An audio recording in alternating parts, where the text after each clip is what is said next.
Kita mau masak aja susah, gas dipersulit. Saya udah cari kemana-mana. Gimana ini buat kita rakyat kecil, ha? Sejumlah kaum emak yang tinggal di Kampung Panunggangan Utara, Kecamatan Pinang, Kota Tangerang, menggelar aksi protes akibat kelangkaan tabung gas LPG 3 kg di pasaran. Peristiwa itu terjadi pada Minggu, 2 Februari 2025.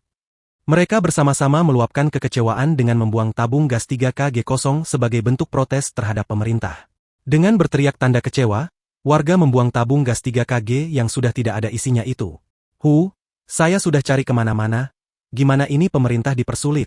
Buang saja, kata seorang ibu sambil melempar gas melon ke sebuah lahan kosong tak jauh dari pangkalan tempatnya mengantre gas LPG. Sebelumnya, saat antre warga sudah mengeluhkan betapa sulitnya mendapatkan gas ini.